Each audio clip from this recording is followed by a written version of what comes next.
yang melimpah di dalam hidupku. Ku memuji dan menyembah Bapa, membuatku lebih berharga.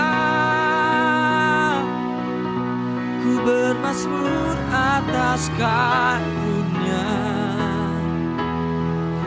yang tercurah di dalam hidupku.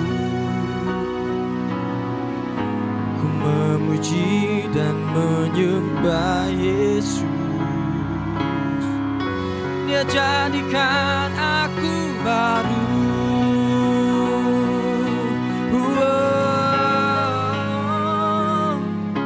Ku bersyukur atas anugerah yang melimpah di dalam hidupku. Ku memuji dan menyembah Bapa, membuatku lebih berharga. Ku bermazmur atas karunia yang tercurah di dalam hidupku. Ku memuji dan menyembah Yesus. Dia jadikan aku baru.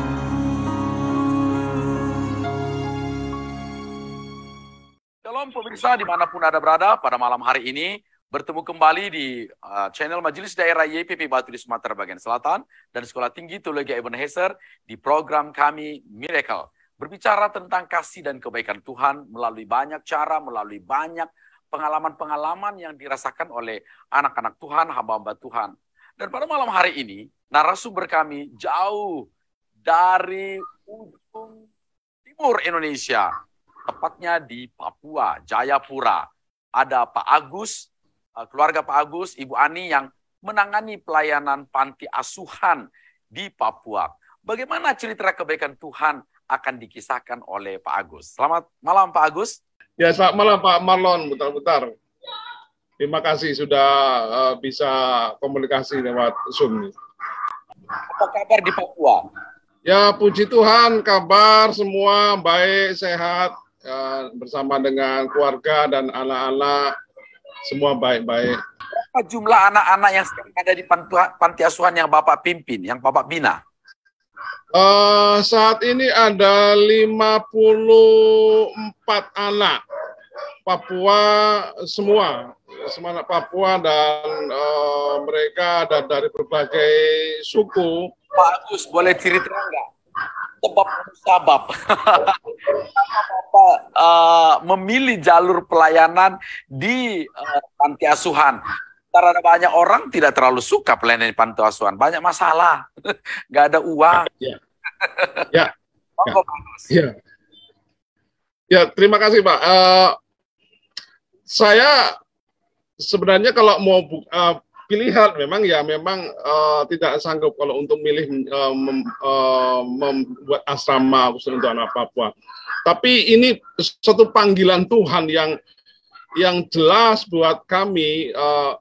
Dulu kami tahun 2002 kami bergabung dengan Yayasan Misi Wycliffe Indonesia yaitu Kartidaya, dan kami menjadi tenaga misi di pedalaman di Mambramo 2003, 2004 sampai 2005, 2006. Nah, saya ingat 2004 itu kami mau pulang dari pedalaman, mau keluar dari pedalaman, dan ada banyak orang bilang, Pak, tolong bawa anak saya ke kota, yang penting anak saya sekolah. Sebenarnya suara itu terus sampai kami di kota, di Sentani, Jayapura, itu suara itu tidak pernah hilang, terus mengiang di telinga, Pak, tolong bawa anak saya ke kota, yang penting anak saya sekolah. Akhirnya kami diskusi dengan istri saya, kalau ini panggilan Tuhan, kita harus taat, sekalipun kita saat ini nggak punya apa-apa. Memang membuat asrama atau membina anak-anak ini nggak gampang, dan kita nggak punya uang, rumah aja masih kontrak. Tapi saya yakin kalau ini memang panggilan Tuhan, tidak ada yang mustahil bagi Tuhan. Itu yang waktu itu kami bicara dengan istri. Nah, berjalan waktu 9 tahun kami memang menggumuli untuk membangun atau tidak. Nah, sempat saya sudah pertengahan atau sekitar 6 tahun setelah visi itu, saya bilang sama Tuhan, udah kayaknya saya nggak punya uang dan udah nggak usah membuat panti atau membuat asrama buat anak-anak. Tapi semakin kami mencoba untuk mengurungkan niat ini, kalau kita pernah punya hutang dan dikejar-kejar harus bayar hutang, nah seperti itu yang kami rasakan. Sehingga dalam pergumulan itu kami terus berdoa, Tuhan, kami nggak punya uang, tapi sekali lagi kami mau belajar taat. Kami nggak tahu biaya dari mana dan dari mana uang itu. Tapi kalau memang betul-betul Tuhan izinkan, saya akan buat. Dan berjalan waktu memang kelihatannya belum ada. Tapi 2013 saya ambil komitmen dengan istri saya dan kami mulai dengan uang sendiri, saya urus yayasan. Memang ada orang yang menawarkan, Pak, membuat di bawah gereja, tapi saya tidak mau. Kenapa tidak mau? Saya kalau memang ini berdiri betul, saya mau di bawah yayasan supaya netral, bahwa ini pekerjaan semua anak Tuhan. Kalau ada embel-embel gereja atau bendera, biasanya orang memandangnya, itu kan gereja si A, gereja si B, sehingga kurang. Tapi saya mau bahwa visi ini untuk semua orang, bukan saya aja, tapi untuk semua orang melihat bahwa anak-anak Papua memang membutuhkan pertolongan kita, membutuhkan akan kasih sayang untuk menolong mereka. Ada ribuan, terlalu banyak. Kalaupun asrama ini mau berdiri, mau 20, 30, 50 pun belum menjawab untuk apa yang menjadi kebutuhan anak-anak di Papua saat ini. Saya jujur, saya kebanjiran itu. Nah, akhirnya kami 2013, saya putuskan dengan istri saya urus yayasan itu, saya ke notaris sendiri, kemudian notaris bilang, Pak, kalau buat yayasan harus ada pengurus. Saya pulang, saya cari teman-teman yang dekat, saya minta KTP-nya untuk menjadi pengurus yayasan. Misi saya bukan yayasannya, tapi misi saya adalah panti ini. Supaya ada naungan, ada payung secara hukum, maka yayasan harus berdiri. Makanya akhirnya 2013 SK Kementerian Yayasan keluar, dan saya katakan sama Tuhan, ini sudah ada yayasan. Sedangkan saya membuat panti, uang dari mana? Saya berdoa bergumul lagi, dan pada akhirnya 2014 awal Tuhan izinkan bertemu dengan orang pemilik tanah, dan kami diizinkan untuk ngontrak. Dan kami kontrak 20 tahun dengan uang 50 juta, tanah yang kami bangun ini tanah saja. Dan kami mulai bangun pelan-pelan 2014, kami bangun sampai 2015 baru atap seng itu tertutup, tapi lantai atas itu masih terbuka. Lantai bawah itu hanya 1/4 yang ada dindingnya. Kami masuk dengan 10 anak bersama saya dan istri dan 4 anak saya. Kami masuk di asrama ini. Dan saya katakan sama Tuhan, Tuhan, pikiran saya secara manusia mungkin ini 10 tahun, 15 tahun baru bisa berdiri atau baru bisa tutup. Tapi Tuhan mengerjakan dalam 3 tahun asrama ini tertutup semua. Sehingga kami mulai menampung banyak anak, dan puji Tuhan sampai hari ini sudah 54 anak, dan kami terus kebanjiran sampai hari ini. Dan banyak yang saya tolak karena tempat yang tidak memadai lagi. Jadi itu kisah-kisah yang saya alami, dan pilihan kenapa saya harus membuat panti ini karena sekali lagi kami mendapat panggilan Tuhan yang jelas dalam membuat atau membina akan anak-anak Papua ini.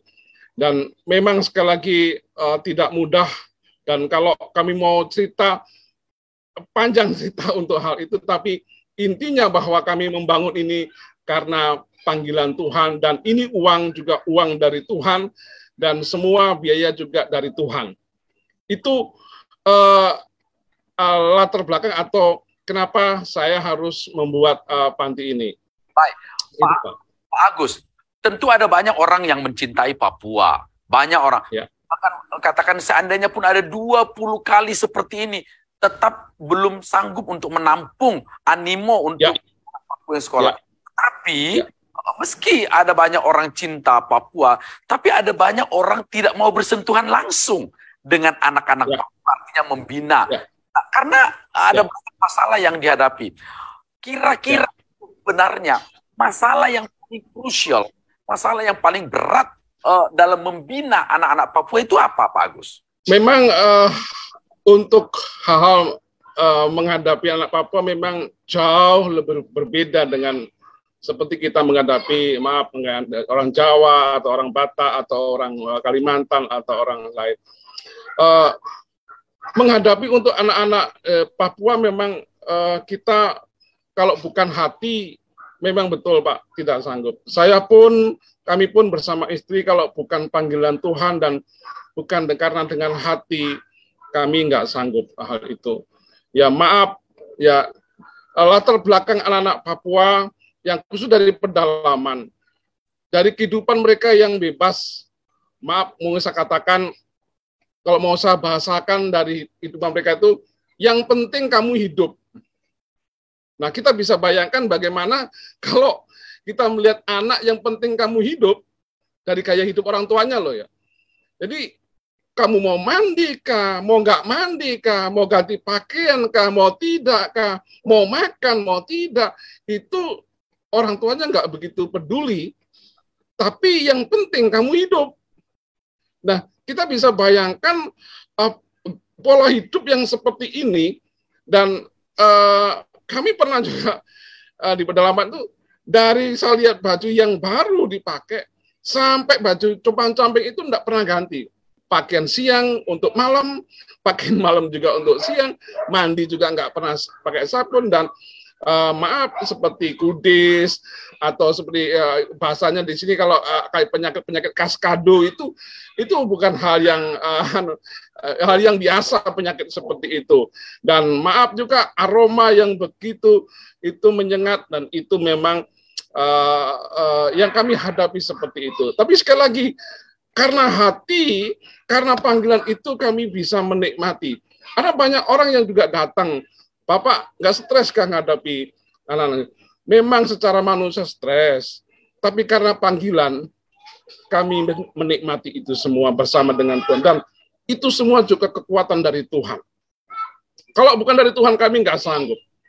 Kalau mau pilihan, ya pilihan saya nggak mau, karena saya juga sudah mengembalakan, saya sudah menjadi pendeta waktu di Kemah Injil, saya sudah ada jemaat.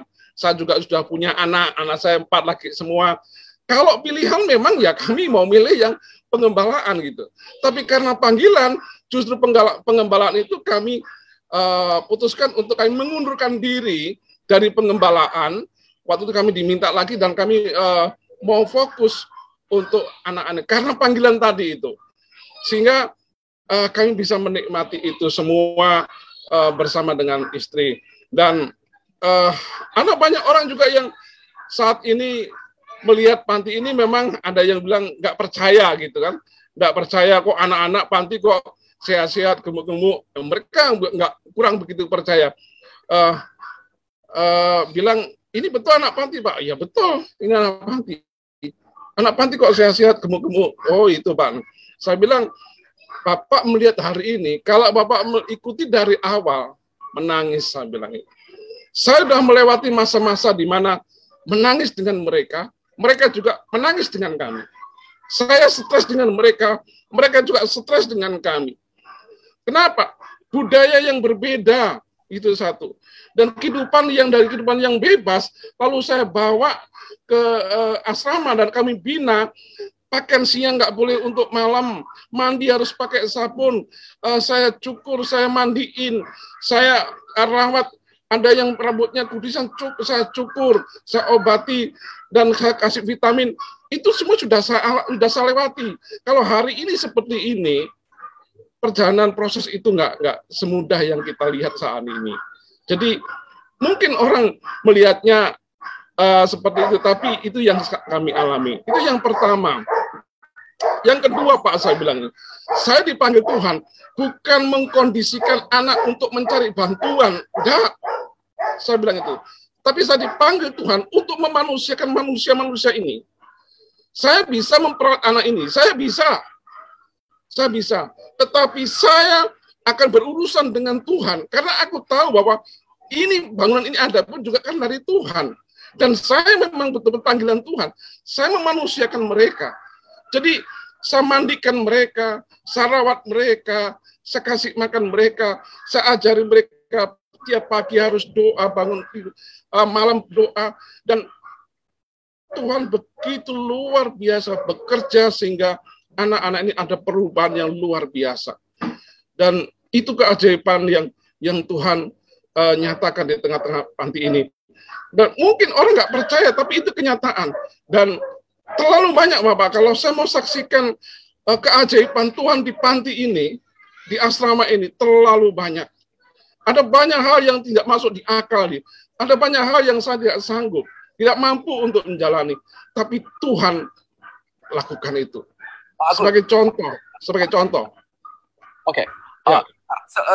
Sebelum contohnya, kan begini.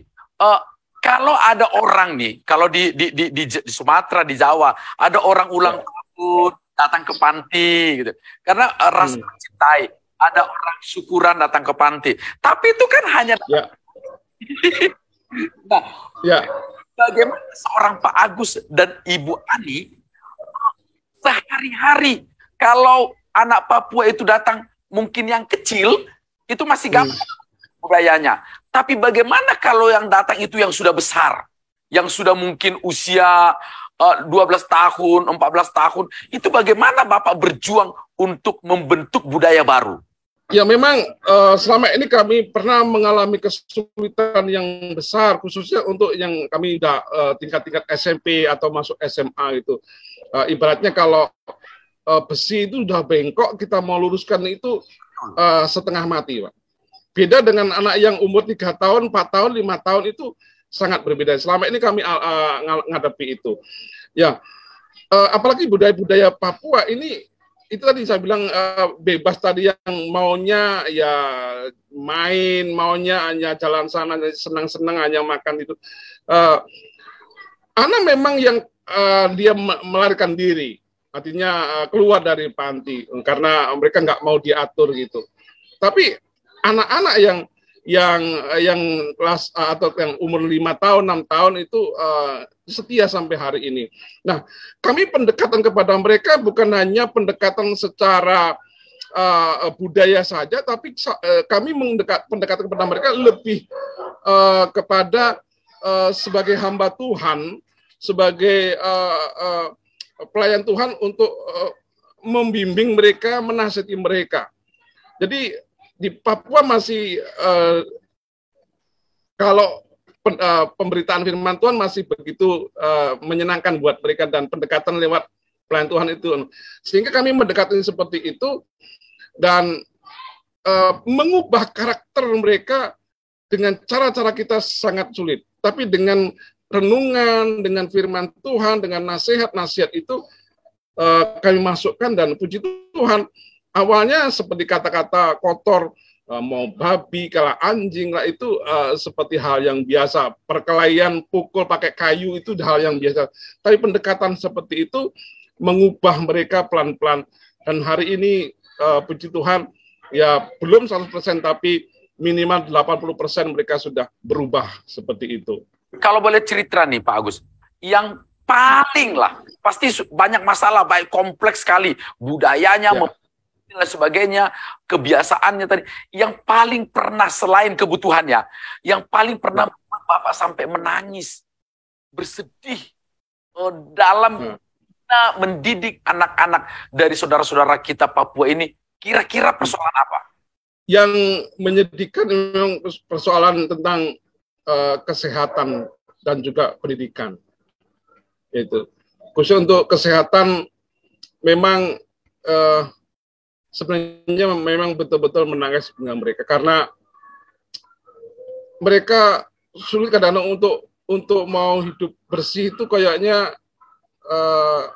sulit, karena mereka sudah terbiasa itu, sehingga kami harus ajari mereka mandi itu pakai sabun, harus saya sabun yang kecil itu. Kemudian kami ajari kalau buang air ke toilet, kami juga harus sampai kami masuk ke toilet, dan kami ajari untuk jongkok di situ. Awalnya memang mereka berak seperti di hutan-hutan di belakang asrama ini kan ada kebun, jadi mereka seperti itu. Kami ajari seperti itu, dan untuk bukan sampo, odol, kita bagi-bagi odol untuk sikat gigi, tapi mereka makan odolnya. Ini hal-hal yang sebenarnya ya kasihan dan menyedihkan juga gitu. Dan satu hal lagi, bahwa seperti makan kadang-kadang nggak mau cuci tangan, ya semua makanan mereka tanpa cuci tangan, harus langsung makan saja dengan tangan kotor. Kemudian makanan itu yang satu bisa bersamaan, ya memang mereka kekeluargaan cukup tinggi, sehingga kadang-kadang makanan satu bisa sama-sama makan gitu. Nah kalau itu seperti buah ya mungkin agak nggak masalah, tapi kalau seperti minum mereka harus giliran seperti itu hal yang biasa. Dan kami mencoba untuk membina mereka seperti pakaian asal mereka ganti pakaian, dan pakaian temannya pun mereka juga saling pakai, tidak masalah. Nah, ini juga hal-hal yang menyedihkan buat mereka untuk menghadapi itu. Dan itu yang harus pendampingan tiap hari, Pak. Kan ini anak-anak datang tidak dari bayi. Mereka sudah katakanlah ada yang 10 tahun, 12 tahun, 5 tahun. Ya. Datang dari tadi Bapak katakan menangis dengan kesehatan. Kalau sampai di panti asuhan, sebelumnya makanan mereka tidak teratur, itu kira-kira biasanya apa yang mereka derita, Pak? Sebenarnya kalau masalah makanan, mereka ketika kita kasih makan, mereka tidak masalah untuk makanan-makanan yang itu ya. Karena justru ketika kita kasih makan, baru datang itu, porsi mereka tuh kayak, walaupun anak 5 tahun, porsi kita orang dewasa. Jadi bisa setumpuk gitu. Karena kadang-kadang mereka ya makan kalau ada, kalau enggak ada ya enggak makan. Nah, seperti ketika kita sudah sajikan, ya mereka makan. Tapi enggak masalah waktu kami masak banyak untuk nasi, kita bisa tambah. Memang makanan mereka makan cukup banyak. Setumpuk itu bisa habis, walaupun hanya nasi doang. Mereka bisa habiskan nasi banyak. Sakit bawaan atau itu selain penyakit kulit, apa saja lagi kadang-kadang yang mereka derita setelah sampai di panti asuhan? Ada juga yang perut buncit kan, artinya karena kurang kasarnya kalau kayak busung lapar. Ya. Tapi ya enggak juga, cacingan juga bisa seperti itu ya. Kita bisa melihat kondisi yang tidak menjaga kesehatan, cacingan juga bisa, dan karena mungkin makan nggak teratur juga bisa. Yang ketiga karena juga dari malaria yang nggak diobati, yang itu juga bisa karena membuat limpahnya membengkak dan besar, seperti itu. Nah, Pak Agus, kalau mau cerita tentang kebutuhan, ini yang namanya panti asuhan tidak lagi menjadi rahasia umum bahwa betapa mudahnya untuk memenuhi kebutuhan mereka. 5 orang, 50 orang itu bagaimana tuh Bapak caranya, Bapak perjalanannya, cara Tuhan mendatangkan roti, burung gagak, macam-macam. Gimana ceritanya Bapak memenuhi kebutuhan di panti asuhan itu?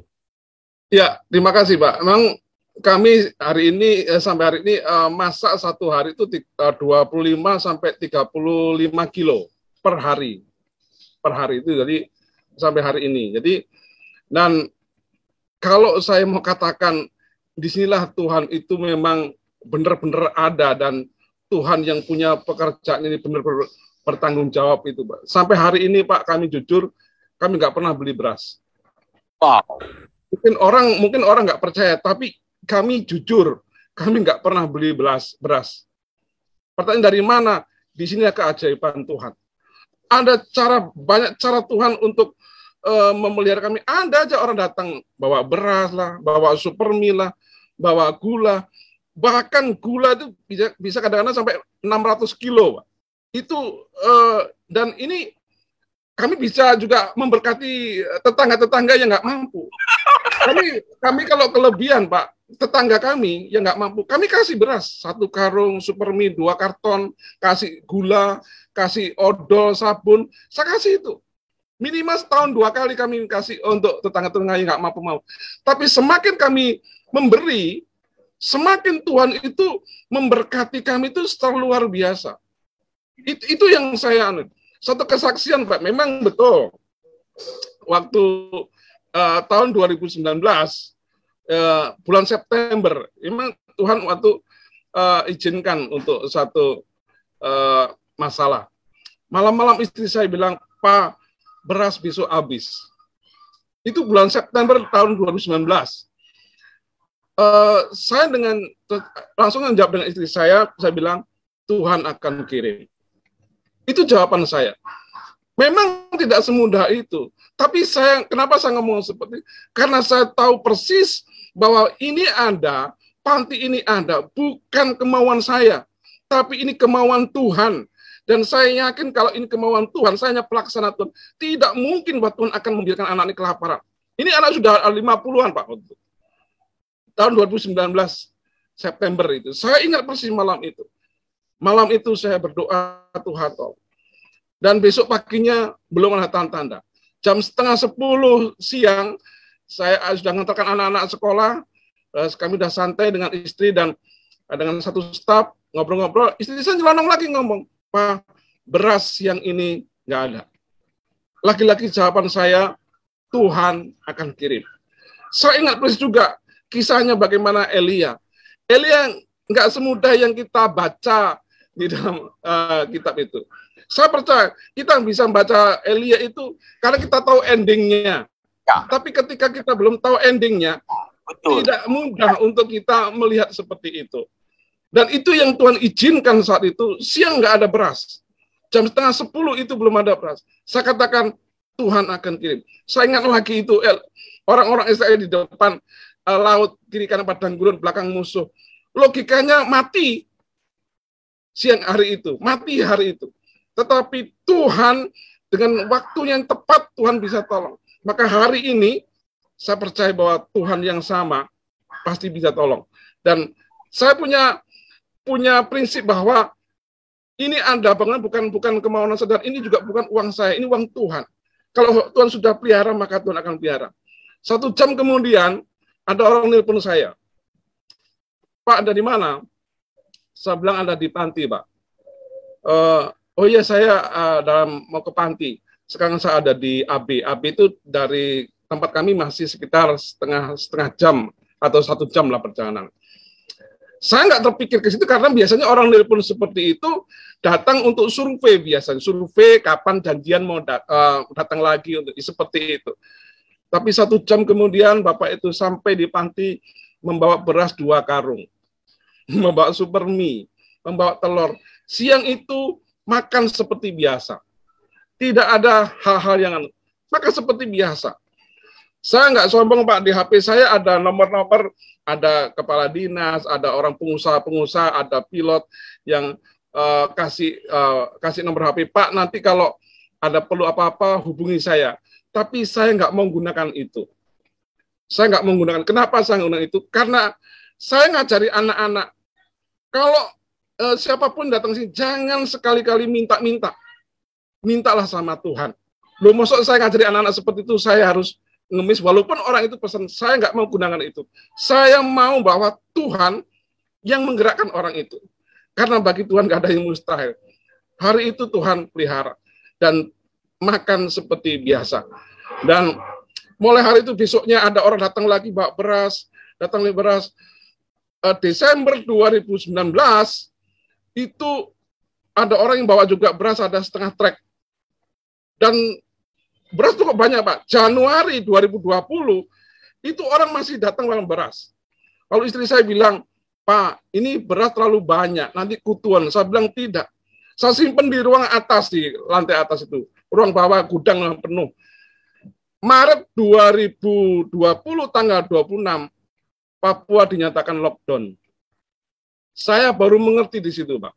Saya baru mengerti di situ Tuhan itu begitu luar biasa. Kenapa saya bilang luar biasa? Tuhan izinkan kekurangan, tapi Tuhan nggak izinkan saya sampai kelaparan gitu. Tuhan berikan, dan Tuhan tahu ke depan akan apa yang terjadi.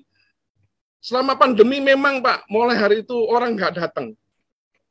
Datang 1-2. Tapi saya nggak khawatir untuk stok beras, untuk setahun ada, Pak. Itu mungkin orang nggak percaya, tapi itu yang saya alami. Stok untuk setahun ada untuk makan anak-anak. Jadi kami nggak khawatir waktu itu ketika pandemi mulai itu. Memang itu betul-betul musibah yang kami harus jaga itu, dan makan tetap seperti biasa.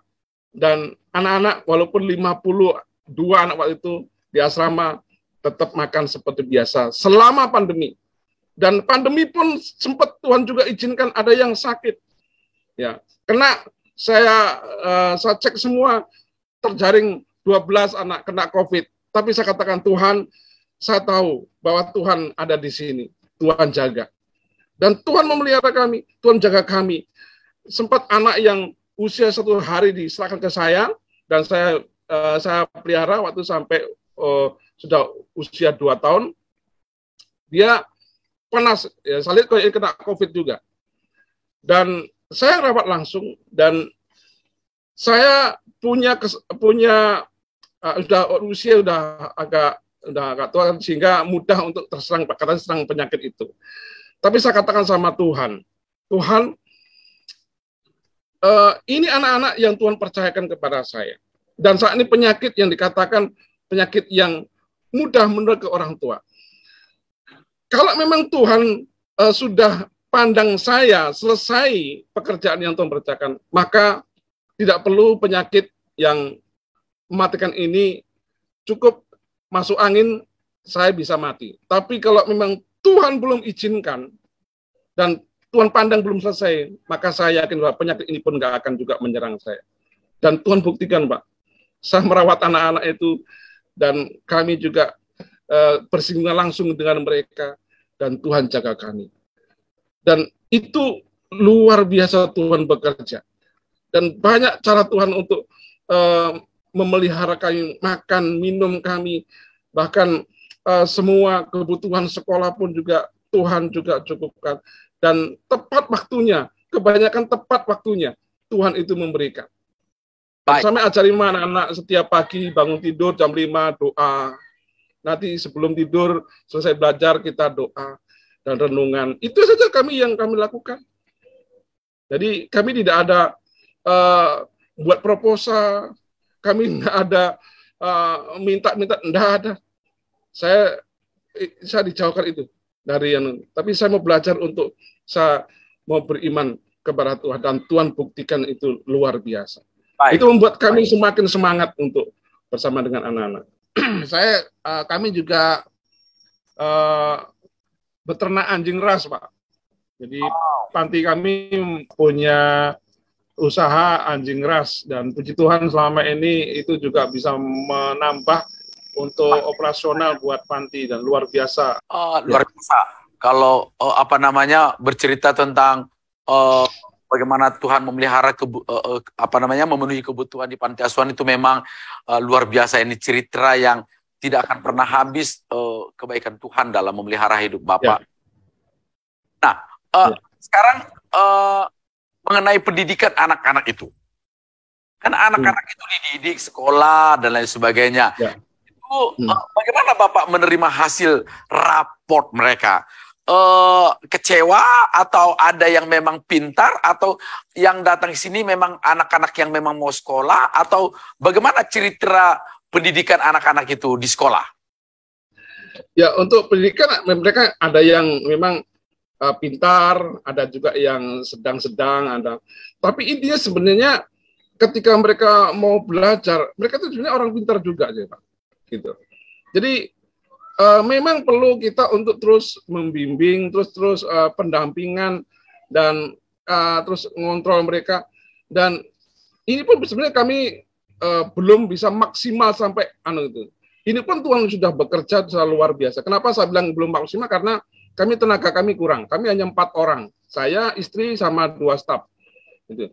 Jadi untuk kalau pengerapot, ya biasanya satu sekolah itu ada berapa Kak? Langsung 1 orang di sana dan bisa mengambil kelas 1, kelas 2 sampai kelas 6. Nanti yang SMP seperti itu, SMA seperti itu. Sehingga tetap juga terjangkau semua untuk pengambilan raport.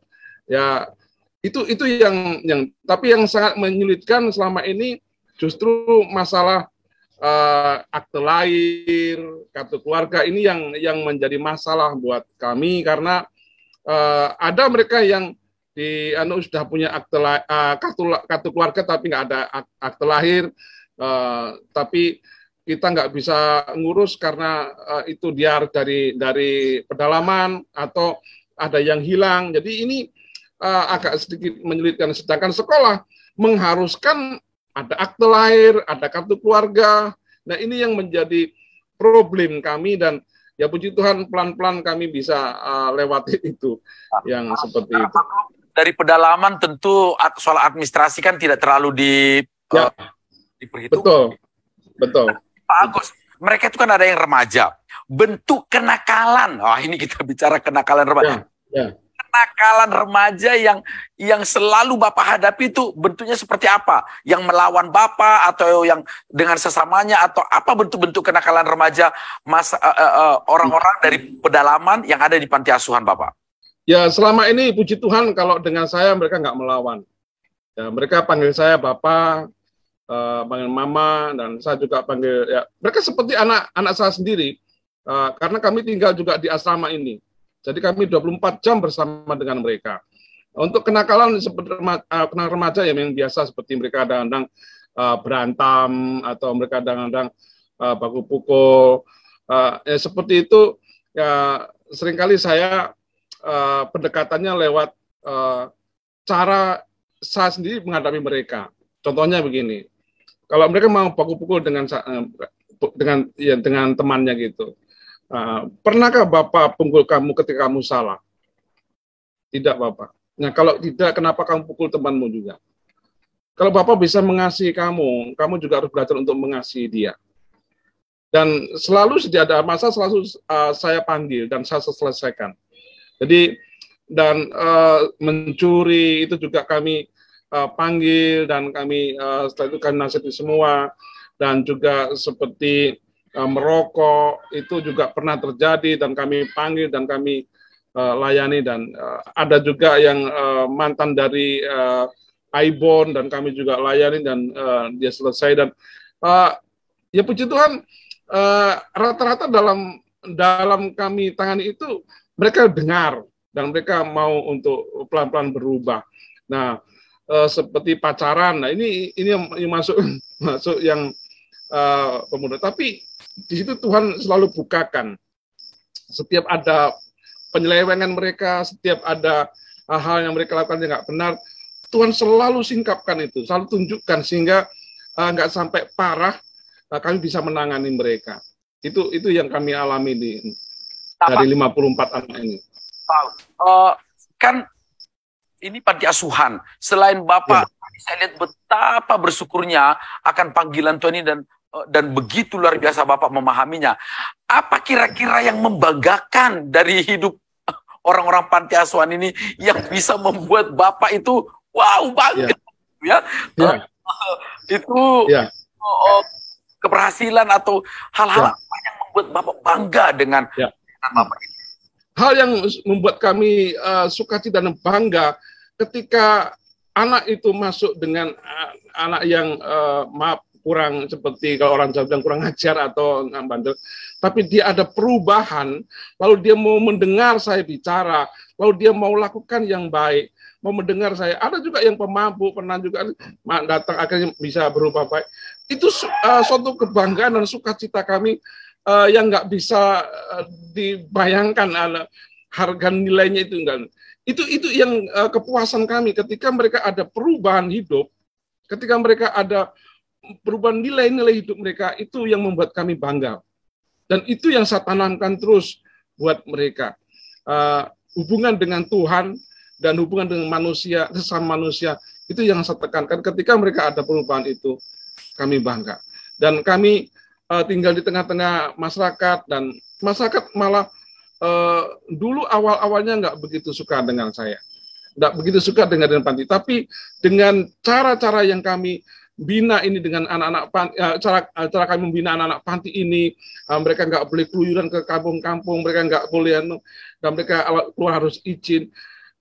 Justru mereka itu sekarang orang mabuk pun bilang, Bapak, saya yang jaga Bapak di sini, saya yang jaga anak-anak di sini, dan mereka menopang kami. Jadi pendekatan kami dengan masyarakat pun, sekalipun saya rambut lurus sendiri di kampung itu, mereka ada duka, saya duduk di sana, kemudian yang nggak mampu, kami juga, walaupun kami panti yang tanda kutip membutuhkan bantuan, tapi kami bisa membantu mereka.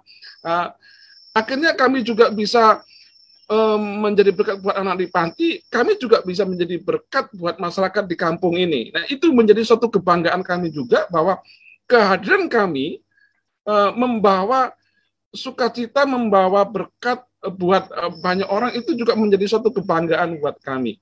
Jadi itu yang kami rasakan dalam hidup ini. Baik, bagus. Kan tidak jadi, bukan lagi rahasia umum bahwa teman-teman di Papua sana ada kadang-kadang antar suku. A, B, C, D, dan sebagainya. Dan di panti asuhan ini banyak antar suku. Dan juga kita tahu ada di suku-suku tertentu ada gerakan-gerakan apa namanya yang tidak suka begitu dengan apa namanya beberapa ya oknum dengan NKRI. Bagaimana Bapak melihat ini? Bagaimana Bapak melihat ini? Apakah ada pengaruhnya dalam panti asuhan Bapak? Pertikaian antar suku dan lain sebagainya, atau kebencian pada pemerintah dan lain sebagainya? Bagaimana Bapak menanganinya? Sebenarnya kalau kita mau ini maaf nih, jujur saja, kalau mau ngomong tentang mereka tidak suka dengan rambut lurus, itu memang mereka sudah rata-rata banyak semua orang nggak suka dengan rambut lurus. Tapi ketika kita pendekatan dengan nilai-nilai rohani, terus kemanusiaan kita juga kita tonjolkan, mereka justru menganggap kita seperti saudara sendiri gitu. Tapi kalau kita tidak melakukan itu, memang mereka sebenarnya kalau mau jujur saja dalam hati mereka nggak suka sekali dengan pendatang. Itu. Jadi mereka walaupun bukannya dewasa, anak-anak pun mereka sudah tertanam di dalam otak itu bahwa mereka itu seperti kayak dijajah, mereka mau merdeka. Itu ada seperti itu, Pak. Di pintu kamar mandi ya, Kak sempat juga ada pas saya kan sering ngontrol kamar mandi ya. Saya juga buang air karena di kamar mandi sambil ngontrol aja sama untuk itu di balik pintu ada tulisan Papua Merdeka. Ya, siapa kalau bukan mereka? Tapi kami bukan langsung, tapi kami pendekatan kepada mereka. Saya bilang, oke, kalau kalian mau merdeka, kalau Tuhan kehendaki merdeka. Tapi persoalannya, ketika memang merdeka, kalian mau jadi apa? Betul. Saya katakan, kalian mau jadi apa? Toh kalau merdeka, kalian juga nggak jadi apa-apa kalau kamu nggak sekolah. Gitu. Kamu mau merdeka pun tetap juga seperti ini. Nah, lebih baik, udah sekarang sekolah, berdoa, doakan. Kalau memang Tuhan kehendaki merdeka, tidak ada yang mustahil bagi Tuhan. Tapi kalau mau tidak, ya jangan kita paksakan diri dengan cara seperti itu. Sampaikan seperti itu kepada anak-anak. Dan mereka untuk keluarga ya, mereka melihat anak-anaknya berubah, itu mereka juga senang sekali, sehingga kami juga seperti saudara sendiri. Apalagi saya sebagai hamba Tuhan malah dipandang bahwa mereka hamba Tuhan itu memang seperti Tuhan nomor 2 orang Papua. Jadi itu yang kami rasakan seperti itu untuk menghadapi mereka. Pak Agus, Gitu. kan Bapak katakan tadi di awal begitu menggebu, ini harus dari hati. Saya sangat memahami, menghadapi mereka harus dari hati. Pak, apa yang selalu Bapak andalkan atau yang menjadi kunci Bapak menghadapi dan membimbing anak-anak ini yang saya tahu pasti tidak mudah dengan latar belakang yang tadi, budaya, lingkungan, apa kekuatan Bapak atau cara-cara Bapak mendidik dan mendekati mereka? Saya melihatnya bahwa mereka orang-orang yang dikasihi Tuhan juga. Saya melihat mereka orang-orang yang berharga di mata Tuhan juga. Dan saya sebagai hamba Tuhan, saya melihat itu menjadi bagian bahwa seolah Tuhan memandang ini juga kekasihku yang harus kamu pelihara, yang harus saya pelihara. Sehingga pendekatan itu sekalipun secara manusia itu berat, tapi karena kasih itu membuat kami rasa sukacita, dan ini bukan menjadi suatu beban, tetapi menjadi satu kehormatan yang Tuhan percayakan buat saya untuk bisa membina, mengasuh anak-anak yang Tuhan kasih. Dan saya melihatnya ke depan, melihat ke jangka panjang, jauh, bahwa ini generasi-generasi Papua untuk 10 tahun, 15 tahun ke depan, Papua jadi apa, ini yang juga akan menentukan generasi ini. Jadi saya bukan hanya melihat hari ininya, tapi saya melihat juga 10 tahun, 15 tahun ke depan itu, bahwa mereka akan menjadi orang-orang yang punya pengaruh. Dan harapan saya, mereka menjadi pemimpin-pemimpin Papua. Itu doa dan harapan saya. Ada orang banyak mengatakan bahwa sebenarnya orang Papua itu pintar, begitu ya, pintar. Apakah memang benar setelah Bapak mendidik dan bersentuhan langsung dengan orang asli Papua, memang mereka ada potensi pintarnya, atau sebenarnya mereka jauh dari yang diharapkan? Sebenarnya mereka punya potensi pintar, Pak. Ketika kita binanya betul. Gitu. Tapi kalau kita binanya nggak betul, memang mereka akan lebih parah lagi. Gitu. Jadi saya bisa membayangkan bahwa mereka seperti kertas putih yang tergantung kita mau buat apa di situ. Kenapa saya bilang seperti itu? Orang Papua masih polos, lugu, dan jujur yang dari kampung, Pak. Jadi kita mau buatkan jadi apa, itu terletak dari kita yang ketika kita salah meletakkan dasar itu, memang mereka bisa hancur. Karena mereka juga mudah juga terprovokasi. Mudah juga seperti itu. Jadi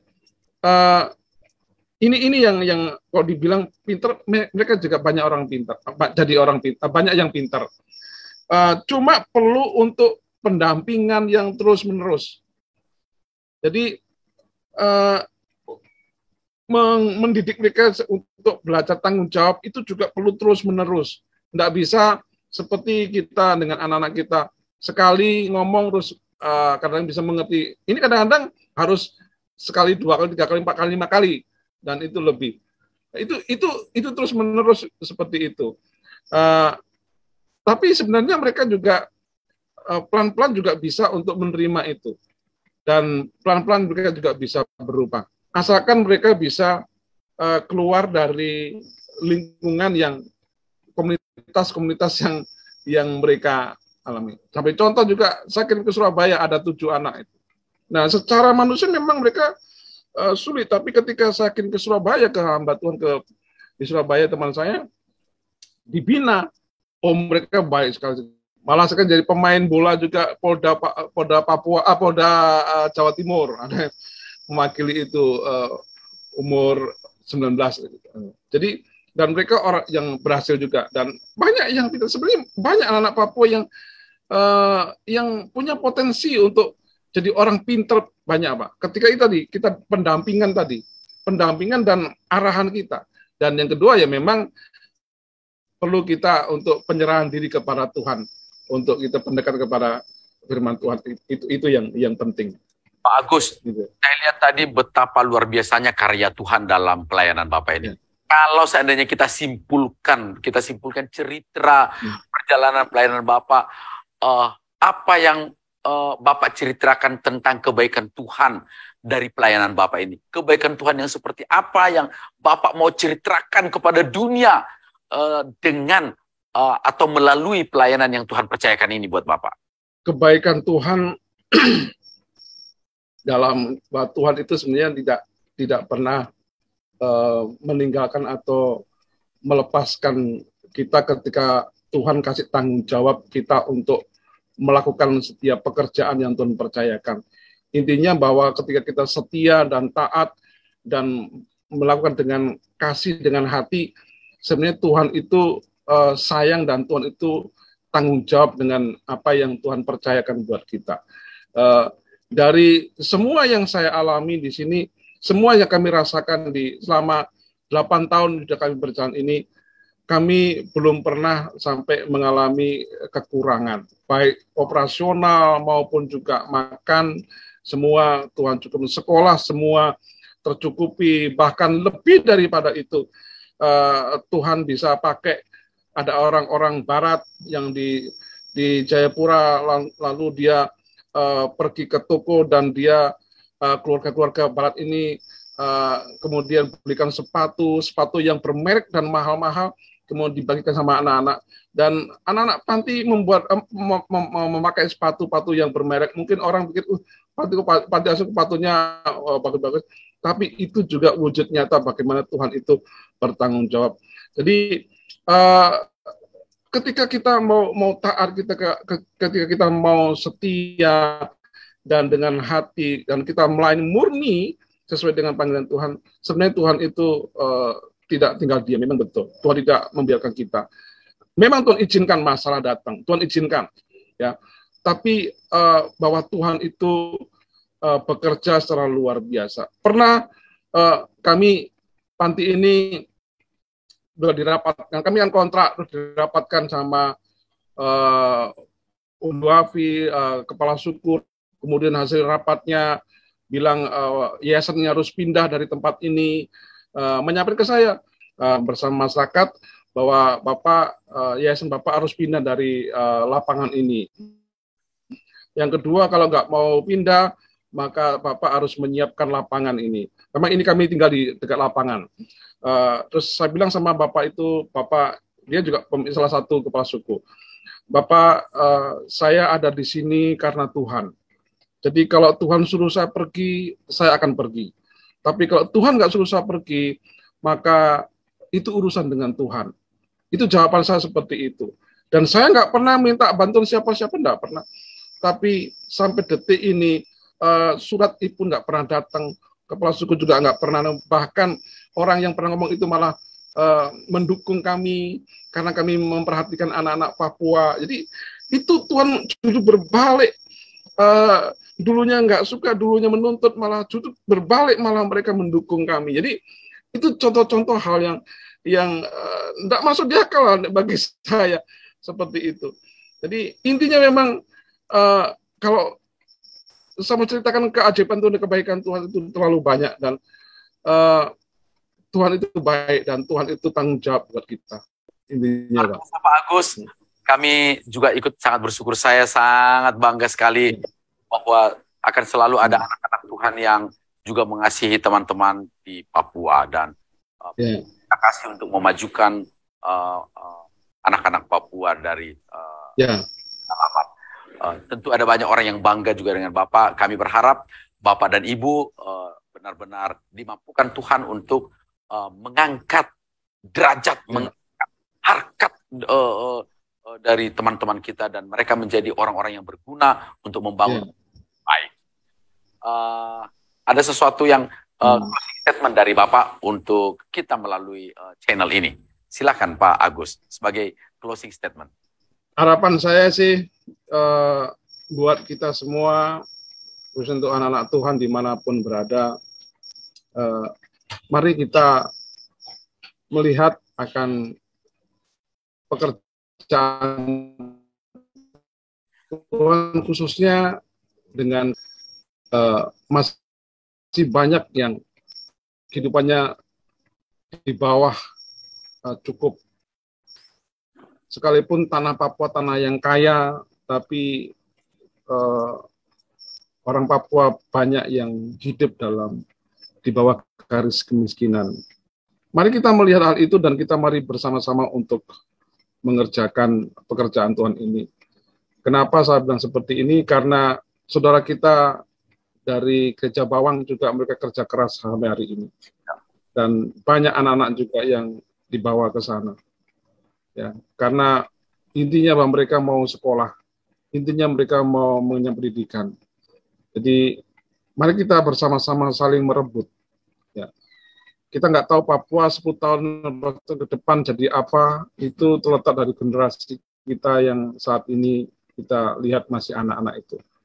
Jadi mari kita kerjakan semua ini dengan Tuhan. Saya yakin bahwa ketika kita lakukan itu semua dengan hati yang murni dan tulus kepada Tuhan, maka Tuhan juga tidak akan tinggal diam untuk memelihara kita. Baik, terima kasih Bagus.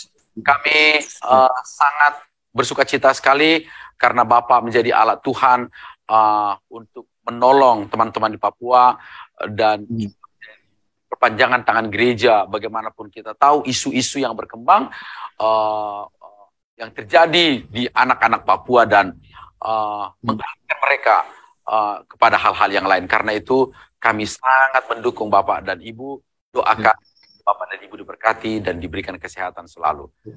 Ya, tolong doakan juga untuk tahun ini kami ada kirim satu anak yang mau sekolah teologi ke Arabona di tambatan dari tahun ini ada 2 anak yang sudah tamat SMA, anak panti kami, dan satu ambil keputusan untuk menjadi hamba Tuhan, dan yang satu mau masuk TNI. Tolong doakan itu. Jika berkenan, tahun depan Tanjung Enim siap meneruskan cita-cita Bapak untuk mendidik mereka.